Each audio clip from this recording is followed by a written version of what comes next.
I know it's hard, I know it's complicated, but I promised you I've been waiting here forever. I had a much to say, but you're not here with me, no. We're invincible, like fire in the snow. Trust me when I say you are my beautiful world, and I'm feeling it all, we should make an effort. It's true you're so far away, and it's true you don't feel the same. But if you take my hand, we can try and go back, starting from scratch. I won't let you go, no I can't let you go, 'cause you're my gravity, and I will never leave.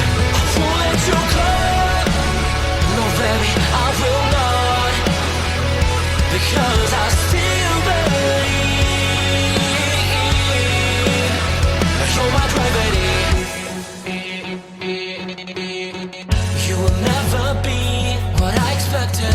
Different frequencies, that's why we ain't connected.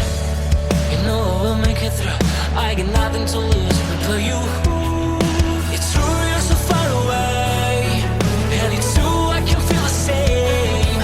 It's another day, you know you want me to stay, but I go my way. I won't let you go, no I can't let you go, 'cause you're my gravity, and I will never leave. I won't let you go, no baby I will not, because I still believe. You're my gravity.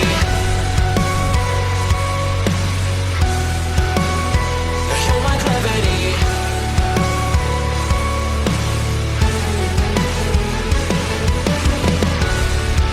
You're calling out my name, but the echo numbs your pain. Sorry, but more than just a shadow, I'm more than just a man. You don't care how I feel, you don't know how I feel. No, you don't know how. I wash away the sorrow till my heart can beat again. You're my gravity. No, you're my gravity.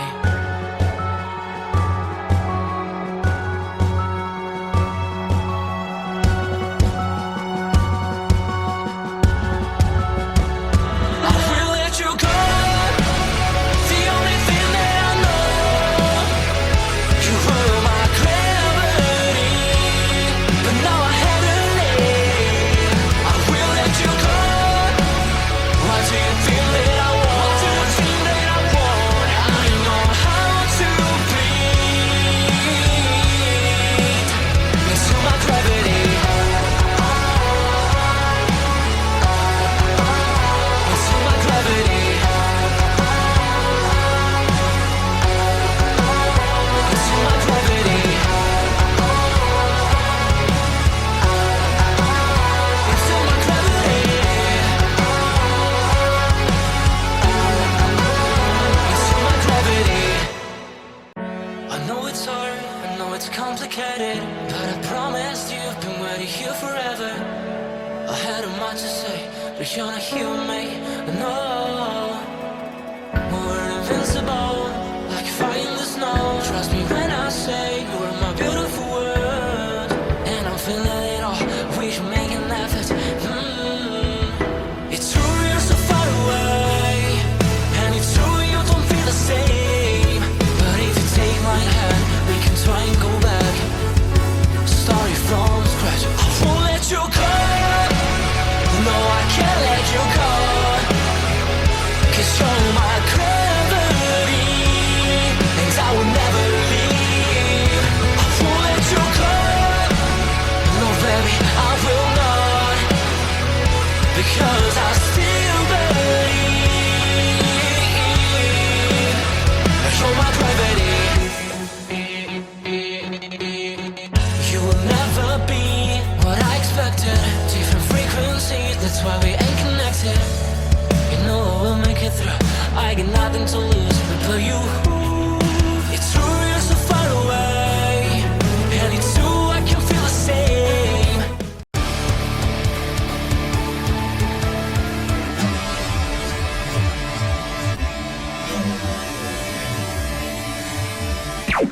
Warning. The Duracell Cup Series data file you have attempted to access is out of date. Uploading current file now. It's a brand new car from stem to stern, and it's never been raced at these speeds. The next gen car is opportunity. Everything is different with the exception of like the seat, the steering wheel, and your helmet. Unknown creates excitement. Talking about my generation.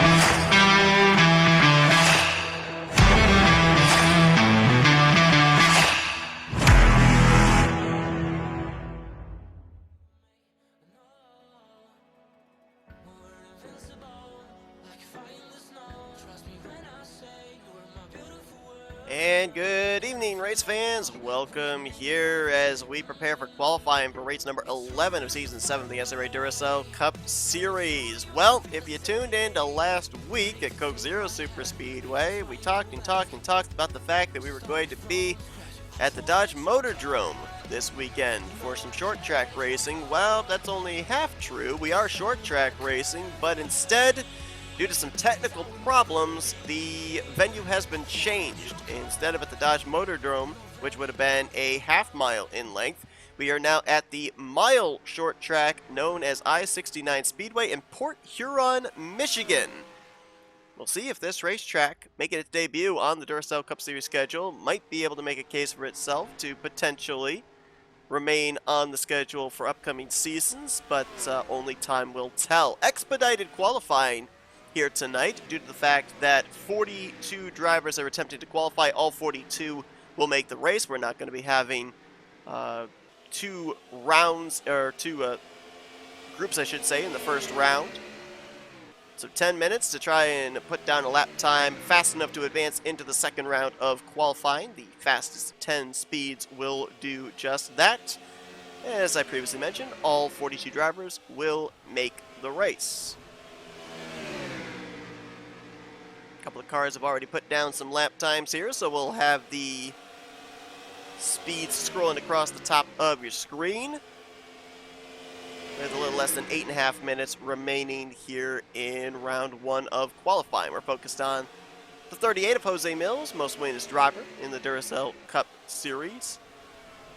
Mills gained the most spots in the point standings last week, up 9 positions, 23rd in points, so keep an eye on this guy. It's been a bit of a winless streak for driver 38, but maybe, just maybe, last week at Coke Zero Super Speedway, that good run that he had could be the spark that could ignite the flame to start a bonfire underneath of Jose Mills. Right now, fastest on the board, Carson Gum. As soon as I say that, Dylan Young has jumped up to the top of the board. And Joshua Osborne and Zachary Fitzwater. A couple of drivers struggling in points. Joshua Osborne, one of 4 drivers still looking for their first top 10 on the season. 10 races in the books. And Osborne, Quentin Moore, his teammate, along with Jessica Shelton and Daniel Voiles, have not yet scored a top 10 finish. Osborne, of course, a former winner last year, playoff contender after he had a victory at Pocono for his first and up to this point only career win. Zachary Fitzwater behind him there in the 66. Now he's got a victory this season a couple of weeks ago at Mid-Ohio, our first road course stop, but the other finishes have not exactly been all that great. Outside of his victory, he's only got that one top 5 with his win and one other finish inside of the top 10. He is 31st in points. Why is that important? Well, that means that outside the top 30 in points, your victory doesn't count towards a playoff spot, whether it be a wild card spot or inside the top 10 in points. So Fitzwater, he needs a good run here tomorrow night to be sure he gets back up into the top 30 in points and into a wild card position. Matt McIntyre, another driver that jumped up in points last week after a decent outing at Coke Zero Super Speedway. 4 top 10s in the 9 starts that he's made. Remember, he missed out in the Mid-Ohio race. Right now, 7th on the board for him. 33rd in overall points coming to this one, but kind of seems to be turning the corner after a bit of a struggling start to the year. Laura Chung, former winner from last year, former playoff contender, got her first career win at Watkins Glen so far this season, though. Outside of a pole position at Texas, not a whole lot has gone the way of driver 77. Only 2 top 10s on the year, 28th in overall points. As a matter of fact, all 3 drivers out of Auto Junction Racing last week lost multiple spots in the stage. Chung lost 6, Butcher lost 9, and Brommer lost 8. They do not have a single driver currently inside the top 25 in overall points. And this is an organization that has been the epitome of consistency. You think back to season 5, 78 team ended up winning the regular season championship. Last season, Chung and Butcher represented inside of the playoffs, but this season, it's not been good. Connor Breton, now we just talked about Zachary Fitzwater. Well, Breton so far this season, outside of his victory 2 weeks ago at Texas, has only one other top 5, one other top 10, and he is 32nd in points after a poor performance last week at Coke Zero SS. So right now, we have 3 drivers, Fitzwater, Breton, and Kyler Sustre, our winner from Vegas, who are outside the top 30 in points. That makes things very interesting when you consider that right now, if the season were to have ended last week at Coke Zero, 2 drivers would have gotten in via wildcard spot via win, and 4 drivers would have gotten in via points. A lot can change, though. A lot of seasons still left to go. Still 3 more races, including tomorrow night's race here at I-69 Speedway, before we get to the All-Star break, and then another 13 regular season races before the playoff grid's put together. Looking at Carson Gum, who was at the top of the board early. He has since drifted down to 20th on the board. This is the guy that's at the top of the board right now, and that is Rob Evans.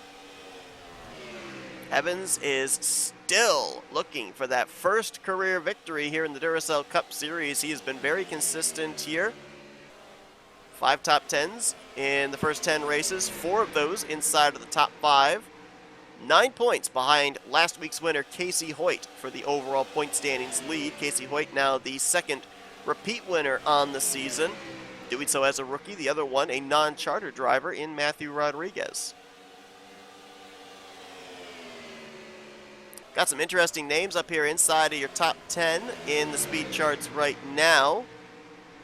Rob Evans currently leading with a 22.837. Nathan Ormond right behind him, the highest running Ford out of Michael Norman Motorsports. Laura Chung, Jessica Shelton, those 2 shared the front row for the Texas race, and they're right now 3rd and 4th. Chris Dollerton, the former champion, in 5th. Ryan Brommer currently in 6th. Michael Norman, Keith Batson, Caleb Fogler, and RJ Bishop are currently your top 10 as things are situated right now. There is Shelton. And the Mac tonight, Dodge Intrepid, the project car out of S3 Motorsports. Of course, the organization that has won the championship the last 2 seasons running. Season 5 with the conglomerate effort of Kyle Matthews, Caleb Fogler, and Stephen Powell III. And last season, Charles Sanford coming in the defending champion. Charles Sanford right now 27th in overall points. The highest running S3 Motorsports car is Cole Devers, 17th in overall points. And then Kyle Matthews and Jessica Shelton are 40th and 42nd in points overall. That is next to last and last of all the drivers that have taken every green flag so far this season in the first 10 races. Casey Hoyt right now, not a lot of speed. How about this, nose to tail, because this is kind of what we saw on the final lap last week. Keith Batson and Casey Hoyt duking it out for that checkered flag. Batson came up about half a car length short in a photo finish, and they find themselves nose to tail right now. Complete polar opposites, though, of their positioning in the running order, because Keith Batson right now is in the Fast 10 at 8th. Casey Hoyt, he is scored 37th on the speed charts right now at a 23.271. And Rob Evans is top of the board, so more than likely, if they keep the positionings that they're in right now, even if Evans qualifies at worst 10th, advancing into the second round of qualifying, then live point standings would have Rob Evans as the new points leader when we take the green flag tomorrow evening. Zach Rogers right now 38th on the board. Jose Mills 40th. Destin Bolin in 33rd. Charles Sanford right behind him in 27th. So these drivers are not putting down lap times that would advance them into the final round of qualifying. Cody Loms has been good in qualifying last couple of weeks, but even he right now is 19th on the board. There's the driver that holds the 10th and final position, RJ Bishop, to advance into the second and final round of qualifying with 45 seconds left on the clock. We'll keep focused here on the Advent Health Ford GT500 out of Young Motorsports. RJ Bishop 20th in points, two-time winner last season. Hasn't made a whole heck of a lot of noise here in the first 10 races. Right behind him, Anthony McCrory. Anthony was top 10 in points going into the Coke Zero's Super Speedway race last week. Suffered a DNF after he was running really well for the first half of the race. Dropped 8 spots in standings. He's 18th in overall points coming to this one. Right behind him, Dylan Young, 10th in overall points right now. Would have the final locked-in position via points. Of course, Dylan Young, a former winner this season, though, as well at Phoenix, so if he drops outside the top 10 in points, he'd be in a wild card spot. He's actually side-by-side with his rookie teammate, another former winner on the season, at the last short track we were at, North Wilkesboro, that being Will Goss. Led 97 of the 100 laps in that one. Tomorrow night will be 75 laps here at Interstate 69 Speedway.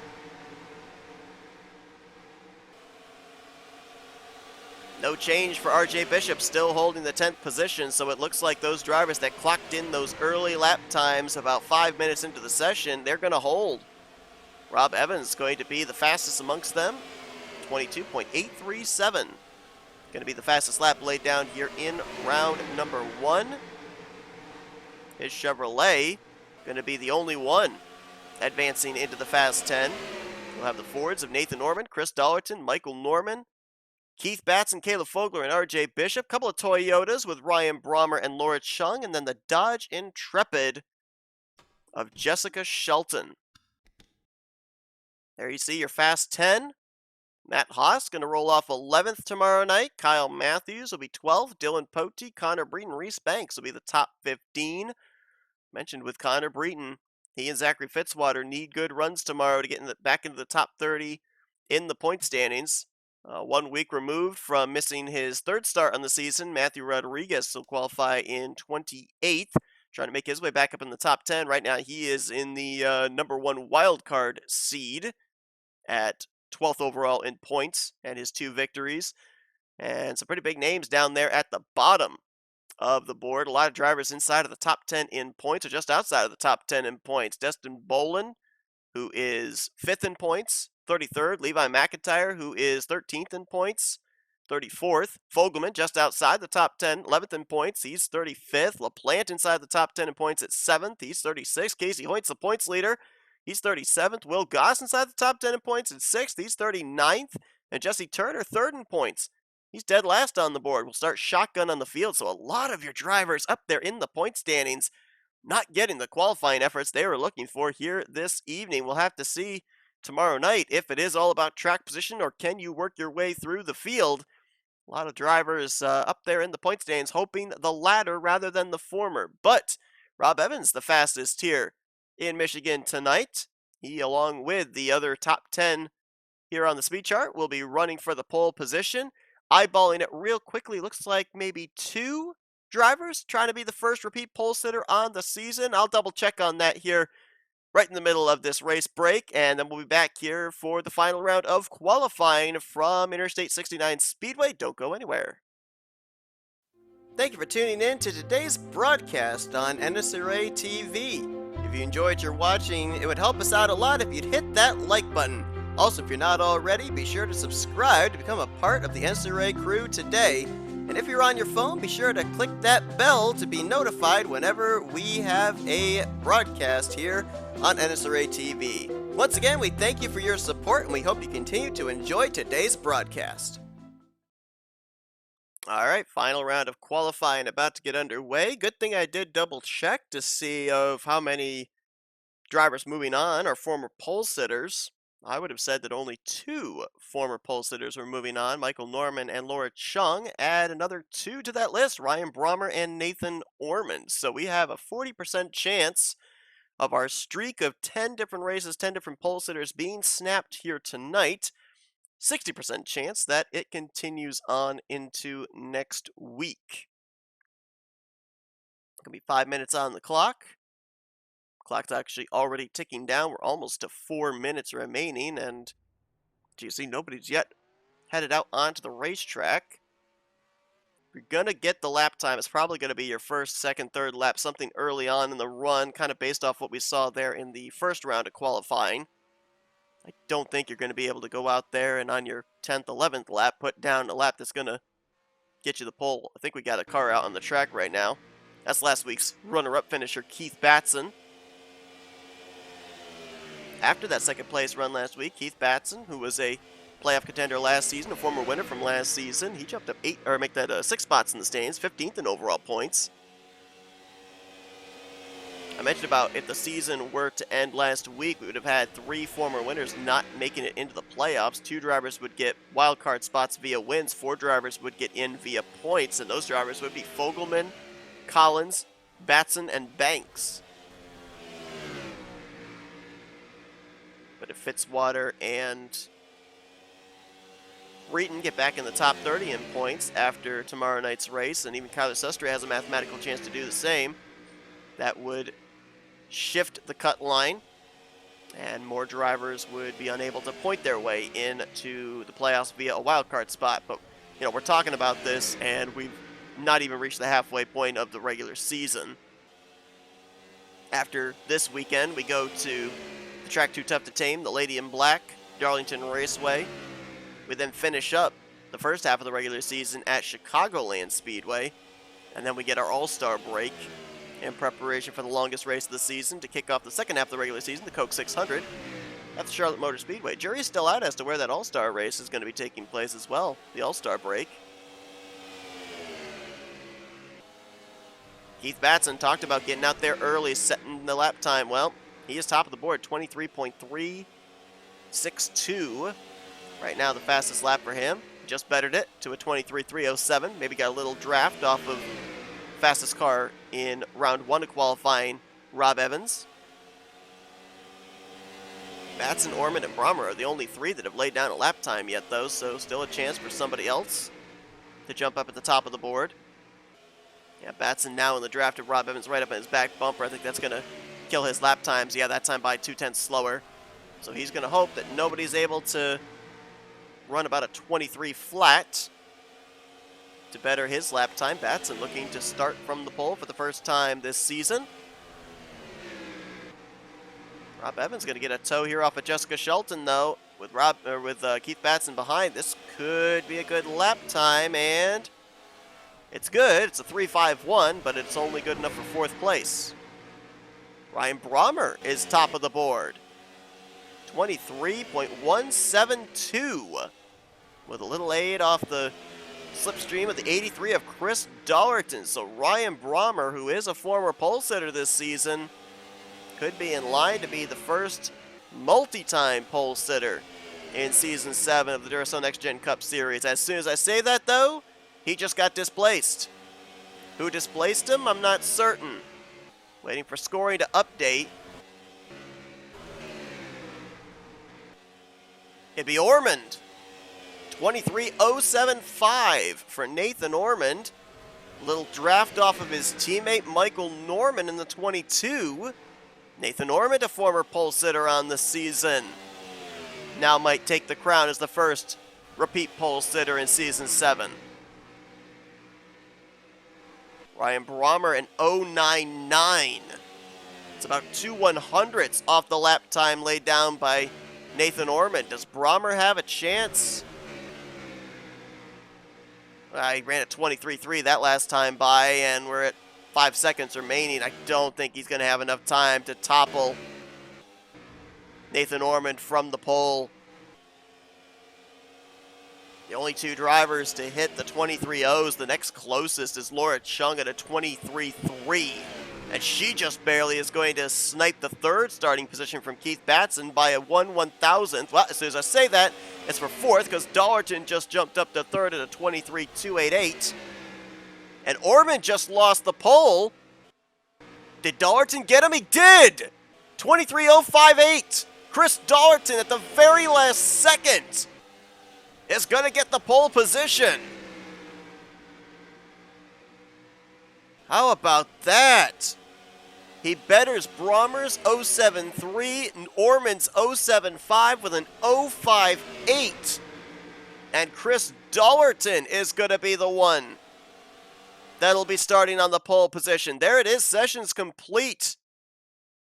Across the top of your screen, there you see the top 10, the fast 10 and their lap times. Look at that, 0.58 for Dollarton, 0.73 for Brommer, 0.02 over Ormond at an 0.75. And Chris Dollarton, while it was looking like Brommer or Ormond were going to be the first repeat pole sitter on the season, Chris Dollarton swoops in, says, no, and he will increase the streak to 11 different pole sitters here in as many races to start out Season 7 of the Duracell Cup Series. How about that? Look at the lap times there. That is amazing that Dollarton was able to do that literally with less than a minute to go. That was with about maybe 30 seconds left on the clock. Talk about a buzzer beater. And Dollarton's riding some good momentum. He gained 7 spots in the standings after a top 5 last week? I know it was a top 10. It might have been a top 5, if I recall correctly. 21st in overall points for the former champion, the inaugural Duracell Cup Series champion. So, what a time to start getting hot. And he, along with Ryan Brommer, will be the front row for tomorrow night's race. Nathan Ormond and Laura Chung will be in row 2. So you had 1, 2, 3 in a row right there for former pole sitters in 2nd through 4th. Keith Batson will be the top 5 completion. Caleb Fogler, Rob Evans, who was the fastest in round 1, will be 7th. Shelton in 8th. RJ Bishop in 9th. And Michael Norman will complete the top 10 for tomorrow night's starting lineup. So Chris Dollarton gets the first pole for Blue Oval Automotive here in Season 7 of the Duracell Next Gen Cup Series, and he'll be the one to lead us to green. Thanks all for tuning in to this qualifying session from Interstate 629 Speedway. If you enjoyed it, be sure to give this video a like, subscribe, become part of the crew today, and we'll see you guys tomorrow night as a debuting racetrack here for I-69 Speedway. We'll give us 75 laps of action. Be sure to tune into that one. Until then, though, I've been Seth Cole, and you've been watching another broadcast courtesy of NNSCRA TV Offline Racing at its best.